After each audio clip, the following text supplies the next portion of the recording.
Happy New Year, everybody. What's up, YouTube? It's your boy, Nash here. Welcome back to the channel, and welcome to the final episode of Yu-Gi-Oh's biggest issue of 2021. Now, I know what you guys are thinking. You're thinking, what's going to be this week's topic? Well, as you guys are well aware, we are getting Ghosts from the Past, the second haunting, on April 22nd, 2022, and I thought to myself, why not talk about it? So, excuse me. So, for this week's episode, I'm going to be talking about what cards we need to see get printed in this set, and why, basically. So if you look at the cards that are already confirmed, we have Dark Armed Dragon, Cyber Dragon, Red Dragon Archfiend, Blue Eyes White Dragon, Dark Magician Girl, Borland Dragon, Decode Talker Heat Soul, and Crystal Beast Rainbow Dragon. I believe these are all going to be the ghost rares of the set, but as far as the last three that I mentioned, if you guys have never heard of them before, or never saw me read off their effects, I will read their effects. So Borland Dragon is a Link 5 Dark Dragon Link, of course, with 3,500 attack, and its arrows are bottom left, top right, bottom right. Those are its arrows, and its effect reads. Let me get rid of these ads. These ads are in my way.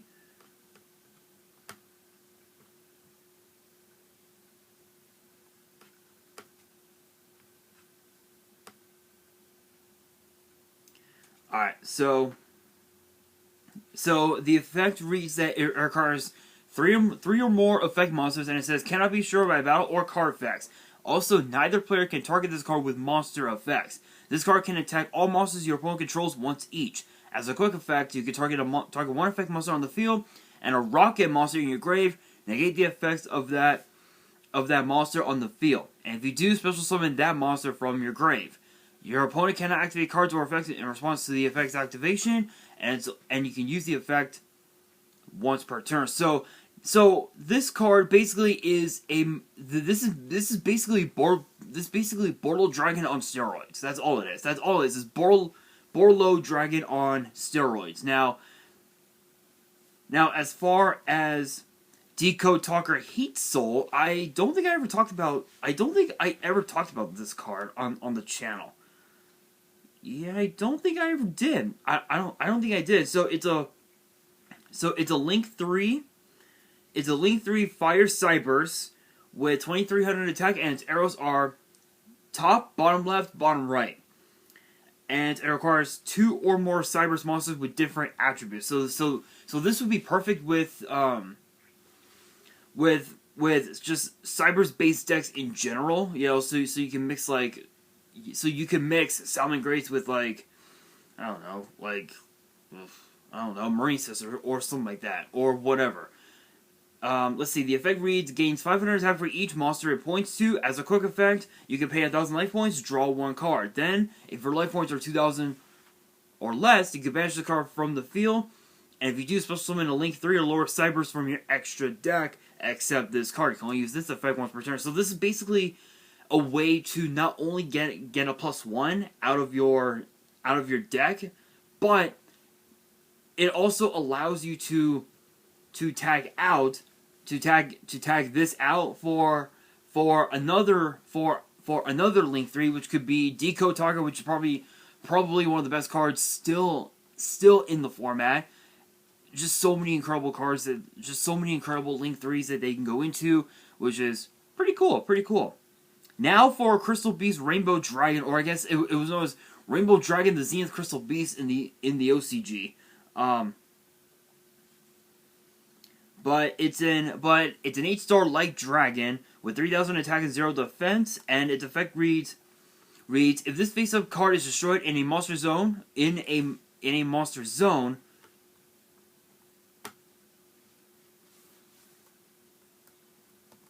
there we go.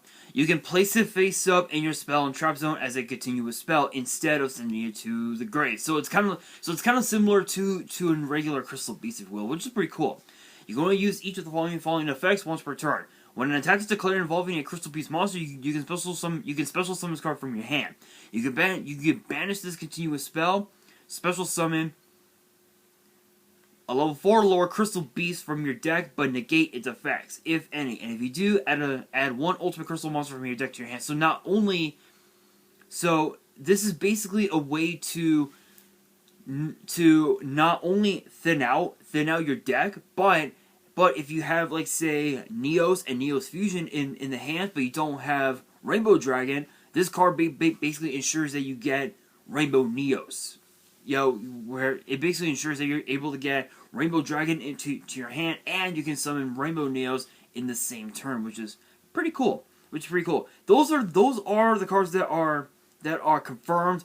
But if you look at the first Ghost from the Past that was released back in April of this year, April 16, 2021, you will know that this was kind of weird. It was kind of weird.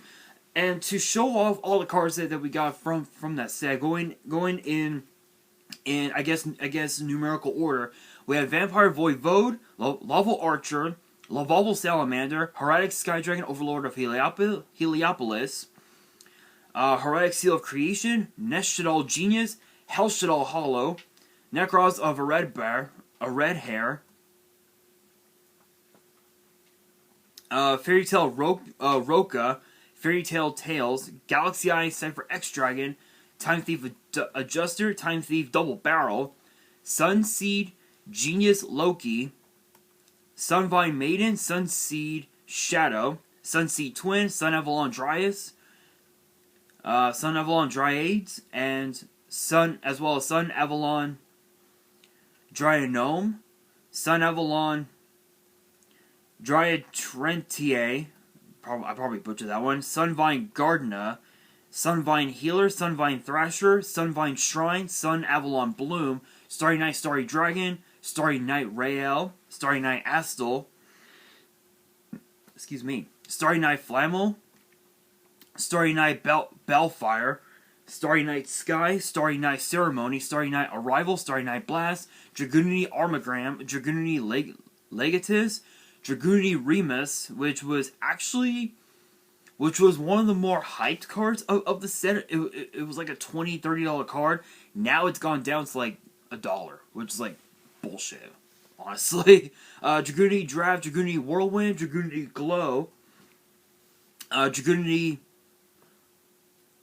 Oblite, I believe that was pronounced, Dragoonity Knight, a Red Bear, Shooting Star Dragon Tech Genus Expansion, Red Supernova Dragon, Laval Volcano Handmaiden, Lavalval Dragon, Molten Conduction Field, Heretic Dragon of Aset, Heretic Dragon of Tefnuit, Heretic Dragon King of Atum, Heretic Sun Dragon, Overlord of Heliopolis, Heretic Seal of the Heavenly Spheres, Heretic Seal of Convocation, Heretic Seal of Supremacy, Heretic Seal of Banishment, Heretic Seal of Reflection, Heretic Seal from the Ashes, Galaxy Eye Cypher Blade Dragon, which is still a pretty good card. Being able to just pop cards on the board, still pretty good. Time Thief Winder, Time Thief Beazle Ship, Time Thief Regulator, Time Thief Chronocorder, Time Thief Redoer, Time Thief Perpetua, which both these cards are still pretty good. They're still really good. But Perpetua's effect is kind of weird because the effect reads, during the standby phase, you can detach one material from this card, target a Time Thief monster in your grave, except this card, special summon that monster. As a quick effect, you can target one other Xyz monster you control, attach one Time Thief card from your deck to it as material. So, basically, Time Thief Perpetua works kind of similar to Redoer, but Perpetua has sort of like a monster reborn of sorts, which is pretty cool. Which is pretty cool if I do say so myself. Time Thief Hack, Time Thief Startup, Time Thief Flyback, Time Thief Retrograde, Sayaru, Heozanru, Orc Brave Dragon, Draguni Phalanx, Gigantis, Armed Dragon level 10, Mist Valley Baby Rock, Evil Thorn, Mind Mole, Photon Thrasher, Medalche Pudding Cess, Tackle Crusader, let's see here, the Thalos, the Mega Monarch, Recover, Raid Raptor Tribute Lanius, Cosmo Tin Can, or I guess Cosmo R2, or I guess Cosmo R2D2 actually, Cosmo Dark Lady, Rare Metal Foes Bismugear, Backup Secretary, Salmon Great Falco, Dangerous Thunderbird, Medalche Petting Cessor, Salmon Great Fowl, Dragon Knight Draco Aqueist, Metal Foes Aricalc, Metal Foes Mithralum, Meteor Black Comet Dragon, Buster Dragon, Artifact Durundle, Dark Requiem Exceeds Dragon, Metal Foes Steelin, Metal Foes Silver, Metal Foes Gold Driver, Metal Foes Volflame, Medalche Fresh Sistart, Update Jammer, Splash Mage, Salvage Gear Town, Emergency Teleport, Ojama Country, Miracle Synchro Fusion, Mass Change 2, Resonator Engine, Resonator Call, Exceeds Burst, Medalche Chateau, Metal Force Fusion, Orchestrated Return, which is kind of a cool one,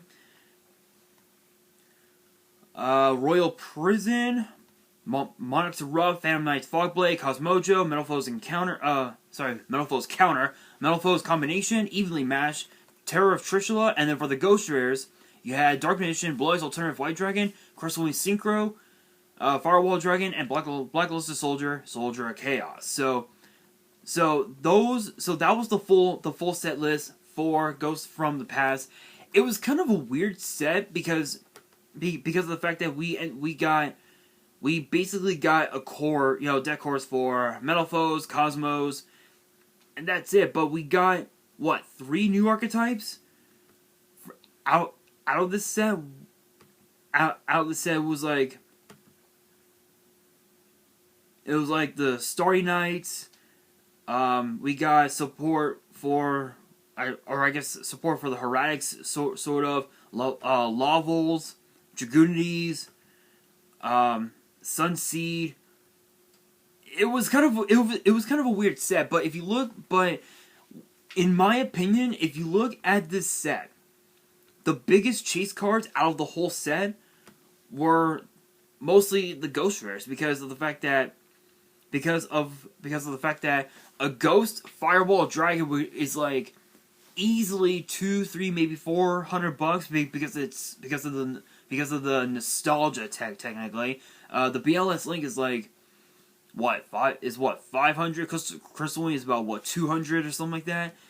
These Ghost Rares are pretty expensive, but the Ultra Rares, you have Terror of Trishula, which is actually a pretty good card. Being able to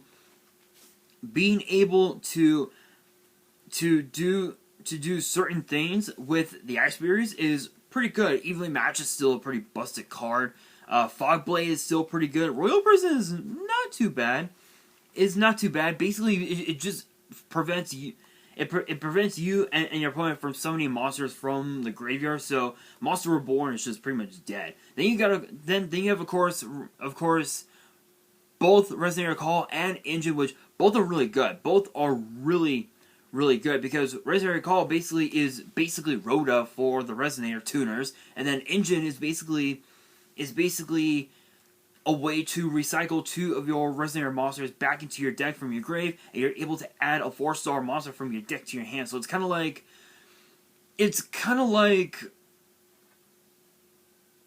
Monster Reincarnation Rhoda, so to speak. So it's pretty cool. It's pretty good, actually, really good. And then of course the Mass Change cards are really good. But Ghosts from the Past 2, there are 3. If I had to pick 3 archetypes that I want to see get new support in this set, Volcanics is one, because we haven't had any Volcanic support in God knows how long.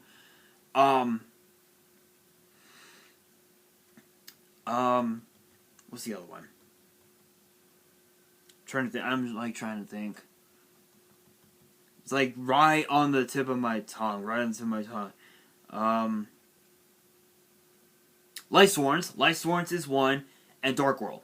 Those are the three archetypes I want to see get new support. And I'm not talking about just like one simple like one card. No, we need a good amount of cards. Like maybe like for Dark World, maybe an Xyz monster, maybe in a fusion. Dark World maybe have their own polymerization called, I don't know, Dark World Fusion. Actually, that might not be so bad. That might not be so bad, but definitely Volcanics. Volcanics definitely need the support. So let me look up. Let's see.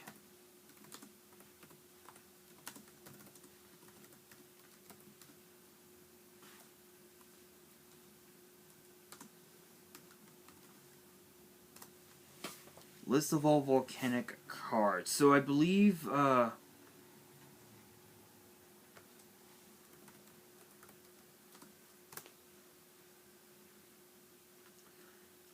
there aren't a whole lot of them, actually. Let me look them. Let me look up the volcanics. Okay, so the volcanic archetype we have Blaze Accelerator, Reload, Volcanic Blaster, Volcanic Counter, Doomfire, Eruption, Hammerer, Queen, Rat. Let's see what Rat does. This mutated. Oh, it's a. It's a vanilla. Okay. All right, it's a vanilla. Recharge, Rocket, Scattershot. Okay, so there aren't a whole lot of volcanic cards in the archetype. So I would definitely love to see see volcanics get support. Maybe even also a much more better version of Volcanic Queen. Maybe even a better version of Volcanic Doomfire as well. I know that Doomfire was pretty decent. It was pretty decent. It was pretty decent.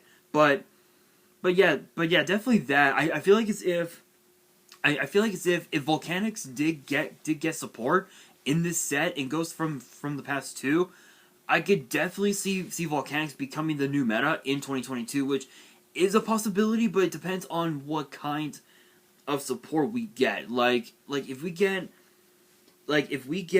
say a I'll say like a new trap card or maybe even a fusion for that matter. Then you know what? Yeah, maybe that archetype could be meta. It could be the new meta, but only time will tell. But as far as Light Sworns were extremely broken. Excuse me, during the days of Teledad, because Teledad, we all know Teledad. Teledad was just absolutely busted. Like just from that era, there were 3 different decks that you were playing. It was either Teledad, Gladiator Bees, or Light Sworns. If you were not playing any of those, you were losing. You were losing like it's nothing. Nothing. And Light Sworns, we did get a pretty good amount of support over the years, especially in the Light Sworn structure deck, and even also in several other sets like what was it, Duelist Alliance and several other cards. We even also got as well what's that one? the YCS promo. We got that printed in Battles of the Legend Light's Revenge, I believe. I did an opening on that years ago. Which I'm pretty sure it's still expensive to this day. Minerva. I think it's called Minerva the Exalted Light Sworn, I believe is the name. It was quite it was quite the card, but I will say this. Though. If those 2 archetypes got new support, like maybe even a new synchro for Light Sworns and a fusion for Volcanics, then maybe they could be meta. But Dark World definitely needs new support. We haven't had any good support in a long time. I know that we just got Charge into a Dark World, which was off of Phantom Rage. I mean, it's kind of. I mean, it's an okay card, but to be honest, it really does nothing to the meta. Honestly, like, let me go here.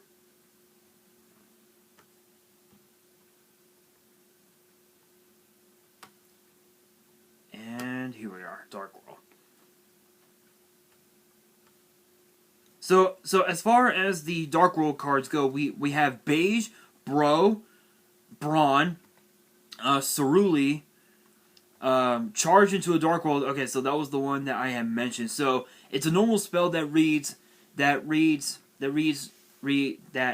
can't speak. Target a level 4 or lower Fiend monster in your grave. Special summon it, then discard a Fiend monster. You can only activate one charge into a dark world per turn. So it acts as like a monster reborn, but you have to discard a card.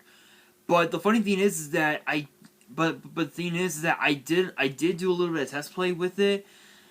The card really does nothing. It really doesn't. I mean, it's Monster Reborn, but truth be told, Gateway to Dark World is a little bit better than this card because you don't have to discard anything. The only thing though is that you have to activate that card during your opponent's end phase because once they reach their end phase, you can just activate Gateway, resummon one of your Dark World monsters, and when you draw when you draw for turn, you're not locked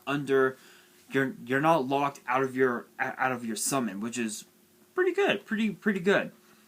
Oh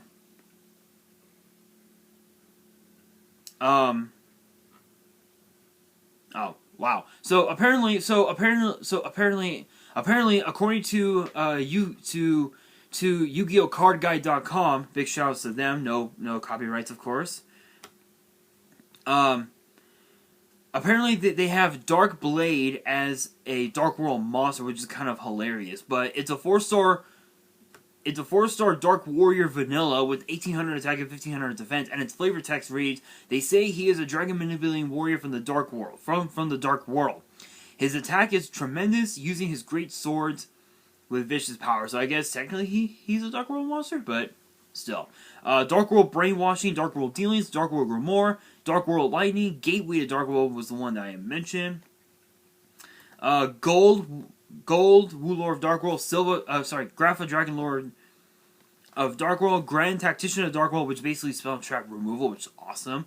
Kaki Gorilla of Dark World, Kozaki, which apparently is a Dark World monster. 1-star Dark Fiend Vanilla, 400 attack and defense, and his flavor text reads, "A workaholic fiend who devotes everything to his research into the languages of Dark World. His mind has collapsed because of working too hard." That's actually pretty funny. Latinum Exarch of Dark World, Lucent Netherlord of Dark World, Mad Lobster, kind of a funny one. A gourmet food renowned by the Dark World upper crust. It has sensational flavor. That is hilarious. Rainbow, Overlord of Dark World. Rain, Gatekeeper of Dark World, which is a vanilla. Scar, Silva, Snow, the Forces of Darkness, Gates of Dark World, Woodborg and Pachi. Apparently, it's also a Dark World monster. The new form of the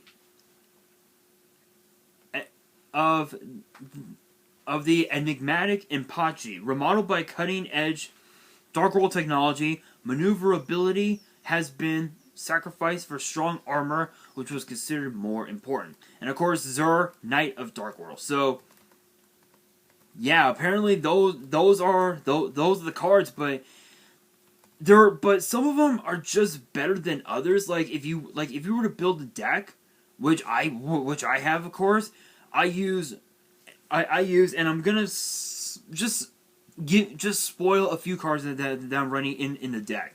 Beige, Brawn, Dealings, Gateway, Gold, Gren, Lucent, and Gates of Dark World. Those are just some of the cards that I'm running in my Dark World deck, which I will do the deck profile at some point. But I could definitely see those 3 archetypes getting new support. But to be fair, judging by the cards that are in this set now, like as far as like being confirmed, I'm pretty sure we'll probably see support for. I'm pretty sure we'll probably see new support For Borland Dragon, maybe new Cyber Dragon support as well. Maybe some new cards for Red Dragon Archfiend. Maybe some new Resonator tuners or something like that. I know that we're probably gonna get Blue Eye support as well as, you know, maybe even some new Crystal Beast support as well. But overall, those three, Lightsworn, Volcanics, and Dark World are the top three that I would love to see get new support. So all in all, those are just my thoughts. I don't really know exactly what will be in Ghost from the Past 2, but once we get to that point, I'll definitely talk about the new cards that are in the set and just give my thoughts on it and whatnot. But that brings me to the question of the day: what archetypes do you want to see get new support in Ghost from the Past: The Second Haunting? Let me know in the comments below. And that is going to do it for this video. Hopefully you guys enjoyed. If you did, make sure you guys smash that thumbs up button if you guys are new to the channel and you guys want more episodes of Yu-Gi-Oh's biggest issue, which get posted every Friday. Make sure you guys subscribe to the channel and hit that notification bell so you guys don't miss out on any new content that comes your way. And be sure to follow me on Twitter and Instagram. All the links will be in the description below. And if you guys have any fan mail that you want to send me and want me to open up on the channel, my address will also be in the description as well. And on that, this is your boy Nash, signing out, and happy New Year, everybody.